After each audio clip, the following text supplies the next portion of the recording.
Ceci est un message du mouvement Devenir un vrai chrétien. Vous le savez déjà, c'est pour les nouveaux convertis, ceux qui se sont donnés à Jésus-Christ et qui veulent grandir dans la foi. Nous sommes toujours dans le programme d'enseignement de la nouvelle naissance à l'affermissement spirituel. Le thème de ce message est « Qu'est-ce qui fait grandir ?» Qu'est-ce qui fait grandir spirituellement? Mon frère, ma soeur, la Bible dit, dans l'évangile de Matthieu, chapitre 16, à partir du verset 13, la Bible dit que Jésus-Christ est arrivé dans un territoire qu'on appelle Césarée de Philippe. Il a demandé à ses disciples, qui dit-on que je suis? Et ses disciples ont commencé à citer, on dit tu es Jean-Baptiste, on dit tu es Jérémie, on dit tu es Ézéchiel, on commencé à citer les prophètes. Voilà. Mais il dit, mais et vous-même, qui dites-vous que je suis? Au verset 15, il dit, et vous-même, qui dites-vous que je suis? Et Simon-Pierre répond au verset 16, tu es le Christ, le Fils du Dieu vivant. Amen. Et Jésus, la Bible dit, Jésus reprenant la parole lui dit, tu es heureux, Simon, fils de Jonas, car ce ne sont pas la chair et le sang qui te l'ont révélé, mais c'est mon Père qui est dans les cieux. Voilà. Et maintenant, il dit au verset 19, et moi, je te dis que tu es Pierre et que sur ce roc, je bâtirai mon église. Voilà. Alors, qu'est-ce qui a permis à Pierre de passer de Simon à Pierre? C'est la révélation. La révélation. Qu'est-ce qui fait grandir dans la foi chrétienne? C'est la révélation de la parole. La révélation de Christ. J'espère que vous comprenez ce que je suis en train de dire. C'est-à-dire quoi? Deux personnes peuvent être assises comme ça à l'église. On est en train de prêcher. Et la même parole là, les deux ne vont pas avoir la même révélation. Peut-être il y a l'une des personnes qui est assise, elle est en train de rêver, elle ne va pas percevoir. Ou alors elle écoute, mais elle n'a pas reçu la révélation. Et l'autre à côté, ça lui fait un boum dans son cœur. Son esprit s'ouvre, la personne se rend compte de quelque chose. Elle saisit une victoire, elle saisit une révélation là. Et cette personne maintenant, elle monte, elle change de dimension. Parce que quand tu as la révélation de quelque chose, ça commence à s'appliquer à ta vie. Tu marches en fonction de ça. Si par exemple tu avais peur, si par exemple tu doutais, si par exemple là, tu tremblais devant certaines circonstances. Et puis un jour tu lis l'évangile de Jean chapitre 14. Le Seigneur dit que votre cœur ne se trouble point. Croyez en Dieu, croyez en moi. Amen. Donc, si tu as la révélation de ce verset, tout de suite dans ton cœur, tu vas te dire, mais je n'ai pas à m'inquiéter. Jésus a dit de ne pas m'inquiéter. Il dit de croire en lui et de croire dans le Père. Que mon cœur ne se trouble point. Donc Dieu ne veut pas que mon cœur soit troublé. Ce que Dieu veut, c'est que mon cœur soit en paix. Pas que je m'en fous de ma situation, mais parce que lui, il est avec moi. Et que lui, il est plus puissant, lui, il est plus fort. Donc, il peut agir là où je ne peux pas agir. Il sait ce que je ne sais pas. Il peut ce que je ne peux pas. Il est tout puissant. Il a été avant moi. Il sera aussi après moi. Donc, quand tu as cette révélation, tu deviens fort. Tu deviens fort. Amen. Là, la personne, elle vient de grandir. Elle passe d'une personne qui est tout le temps troublée à une personne qui est ferme. Pas à cause d'elle-même, mais à cause de sa foi dans cette parole. Et pourquoi est-ce qu'elle a mis sa foi dans cette parole? Pourquoi est-ce que cette parole l'a fait grandir? Parce qu'elle a eu la révélation. Ça dit un déclic dans ton esprit. Tu dis, ah, mais je ne dois pas m'inquiéter. Vous comprenez? La révélation, c'est ce qui fait grandir.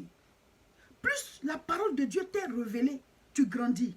Quand le Seigneur dit dans Jean chapitre 1, verset 12, à tous ceux qui l'ont reçu, la parole a donné le pouvoir de devenir enfants de Dieu, lesquels sont nés, ni du sang, ni de la chair, ni de la volonté de l'homme, mais de Dieu. Du verset 12 au verset 13. Tu peux lire ça comme ça de temps en temps, ou alors on peut t'en parler comme ça. Mais le jour que tu as la révélation de ce verset, ça fait un déclic dans ton esprit. Tu dis, ah, j'ai reçu le pouvoir de devenir enfant de Dieu. Moi, je suis désormais un enfant de Dieu. Je suis parenté à Dieu. Je fais partie de la famille de Dieu. Dieu n'est pas malade.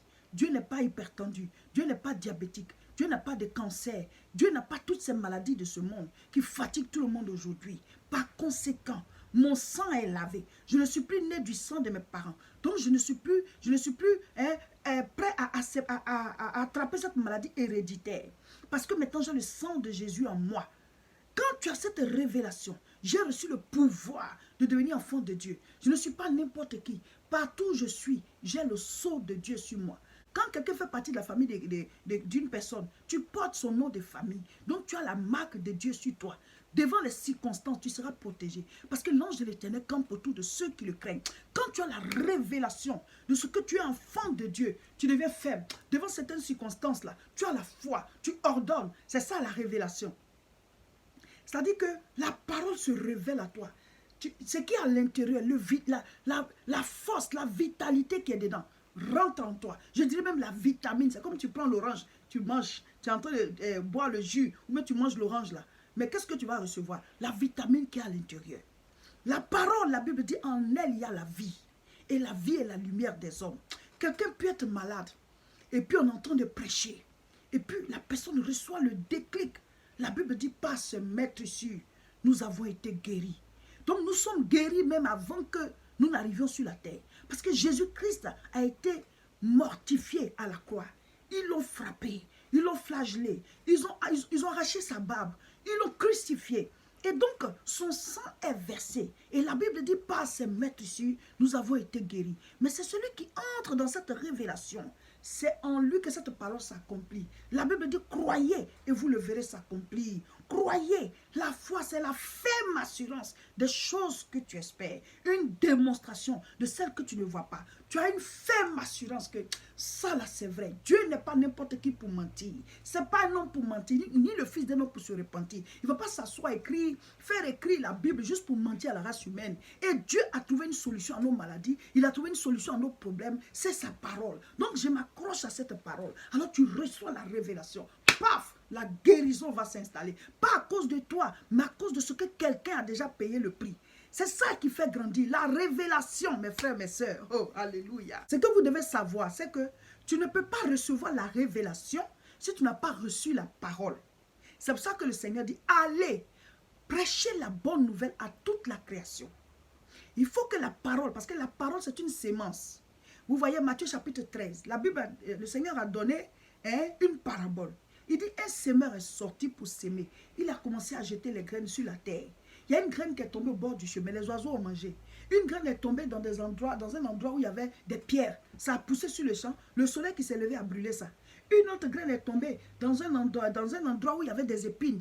Les épines ont étouffé la graine. Elle n'a pas pu donner. Elle n'a pas pu produire.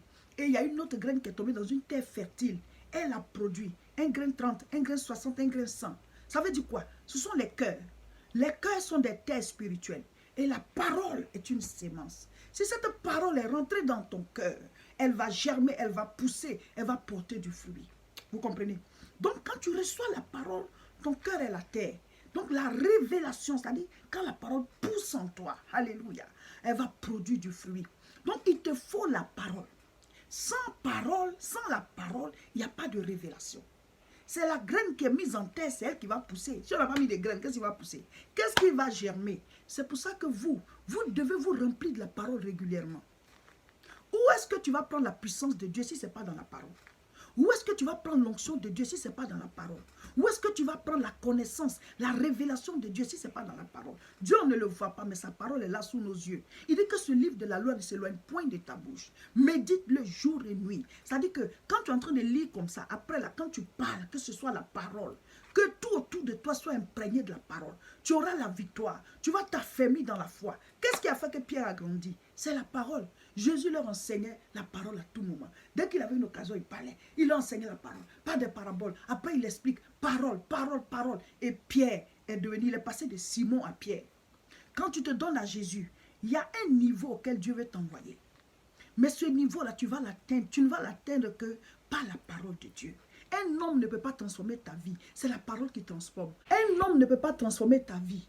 Un homme ne peut pas te guérir. Les médecins même ils soignent, c'est Dieu qui guérit. Un homme ne peut pas t'ouvrir les portes. Un homme ne peut pas t'accorder, en tout cas, la paix dans ton foyer. Un homme ne peut pas empêcher les démons de te poursuivre la nuit dans tes songes, de te serrer le cou, de s'abattre sur toi. Un homme ne peut pas faire certaines choses parce que l'homme est homme. On ne peut pas rentrer dans le corps de l'autre. Mais Dieu, il est esprit. Donc quand tu reçois Christ en toi, lui il est à l'intérieur. Il y a des choses que tu ne peux pas faire qu'il va faire pour toi. Il y a des combats que tu ne peux pas faire qu'il va faire pour toi. Il y a quelqu'un qui me disait que oui, c'est bon de Dieu, j'ai ma nièce là qui est partie de la sorcellerie. Est-ce que tu peux la délivrer? Je lui ai dit, est-ce que la personne est prête à accepter Jésus? Si elle est prête à accepter Jésus, c'est Jésus qui va la délivrer. Ce n'est pas quelqu'un. Jésus lui-même, il est parti à Nazareth dans son village. Les gens l'ont méprisé. Il n'a pas pu guérir quelqu'un là-bas. Il a fait quelques petits cas de maladie là. Mais les grandes guérisons, les miracles, les morts qui ressuscitent, les aveugles qui voient, il n'a pas fait ça à Nazareth. Mais certainement qu'il y avait aussi des cas là-bas. Hein. Mais parce qu'ils l'ont méprisé, ils n'ont pas cru. Si quelqu'un n'a pas donné son cœur à Jésus, même Jésus ne peut pas le délivrer. Donc quand tu dis à quelqu'un, délivre telle personne, elle est sorcière. Non, ce n'est pas possible. Si la personne ne s'est pas donnée à Jésus, pour commencer à marcher avec Jésus, vivre la vie chrétienne, on ne peut pas la délivrer. C'est chacun qui doit donner son cœur à Dieu. Donc, qu'est-ce qui fait grandir dans la foi? Comment est-ce qu'on grandit dans la foi? C'est par révélation, révélation, révélation. Le déclic que nous avons à partir de la parole de Dieu. Tu lis un verset biblique et puis paf! Je sais que vous avez déjà vécu ça. Tes yeux s'ouvrent, tu comprends.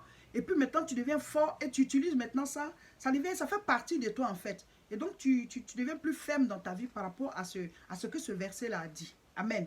Donc, c'est ça que vous devez rechercher. Alors, ça veut dire quoi? Vous devez être régulièrement en contact avec la parole de Dieu. Les enseignements que je mets en ligne comme ça, quand vous êtes là, il faut faire passer. N'écoutez pas une seule fois, écoutez plusieurs fois. Si vous avez une voiture, vous jouez à tout moment. Quand vous êtes au volant, si vous êtes à la maison, vous êtes une maman ou un papa qui fait la cuisine régulièrement, vous mettez pendant que vous faites la cuisine, vous écoutez. Ça veut dire qu'à tout moment, il faut que vous soyez imprégné de la parole. Vous allez voir que ça va transformer votre vie. Et plus on se rapproche de Dieu, plus on rentre dans la gloire. La gloire de la réussite, la gloire de la prospérité, la gloire de la santé, la gloire du bonheur, même la paix dans votre maison et tout ça. C'est Dieu qui accorde cela. Jésus dit, je suis la lumière du monde. Les problèmes, tout ça, c'est les ténèbres. Mais quand Jésus-Christ est dans ta vie, la lumière même est dans ton cœur, tu es stable, tu as la paix, tu es équilibré. Et puis maintenant, autour de toi aussi, il y a la paix. Même quand tu es fâché, tu prends la Bible, tu commences à lire. Essayez, vous allez voir. La colère, là, va disparaître. La situation qui te semblait bizarre, difficile, une grosse affaire, là, ça va commencer à perdre de la valeur. Dieu va commencer à te parler dessus. Ça va se rabaisser. Le Goliath va devenir une petite fourmi comme ça. Alléluia. Essayez. Donc, soyez tout le temps en contact avec la parole. Achetez vos Bibles. Vous qui n'avez pas de Bible, rentrez dans les librairies chrétiennes. Achetez une Bible que vous pouvez bien lire. Les petites écritures, ça vous fatigue. Vous êtes là, puis souvent vous avez la paresse d'aller lire parce que l'écriture est petite là. Allez acheter une Bible vous-même. On vous a offert des petites Bibles depuis, ça vous empêche de méditer. Vous-même allez dans une librairie chrétienne, prenez l'adresse et puis allez-y. Et vous prenez une Bible dont l'écriture vous va bien. Vous allez suivre, chaque fois vous allez lire la Bible, c'est comme ça. Et si vous suivez les enseignements que je donne, les versets, vous lisez là-bas. Et vous appliquez. Vous allez voir. Forcément, vous allez grandir dans la foi. Amen. Voilà, chers frères et sœurs, c'était l'enseignement, l'édification du jour pour vous tous qui avez accepté Jésus-Christ. Vous êtes nombreux à me féliciter, servant de Dieu, merci de ce que tu nous donnes les enseignements régulièrement. Je fais ma part. Je fais ma part parce que l'apôtre Paul a dit, malheur à moi si je n'annonce pas l'évangile. Moi aussi, il faut que j'annonce. Il faut que je parle de la part du Seigneur parce qu'il y a le peuple de Dieu de l'autre côté. Vous tous, vous avez besoin de ces enseignements-là pour grandir. C'est comme ça. Et chacun de nous a son rôle à jouer. Dieu merci, il y a quelques personnes parmi vous qui de temps en temps me disent, servant de Dieu, voici cette offrande-là pour soutenir l'œuvre de Dieu. Mais il y en a, si on n'a pas lancé l'appel, ils ne soutiennent jamais. D'autres aussi, que tu lances l'appel ou pas, jamais, ils ne soutiennent jamais l'œuvre de Dieu. Mais moi, je fais ma part. Toi, tu fais quoi? L'évangile est gratuit, mais l'évangélisation n'est pas gratuite. Donc, de temps en temps, dites-vous, on doit soutenir ce ministère. Prenez le RIB, écrivez-moi, on va donner le RIB. De temps en temps, vous allez faire des virements pour pouvoir soutenir l'œuvre de Dieu. On a des dépenses à faire, mais toi, tu fais quoi? Amen. Donc, quand tu es nourri spirituellement, la source qui te nourrit là, nourris cette source aussi pour que d'autres puissent en profiter. C'est très important. Nous l'avons déjà annoncé, nous ne ferons pas de croisade de prière ce samedi 7 mars à Aubervilliers.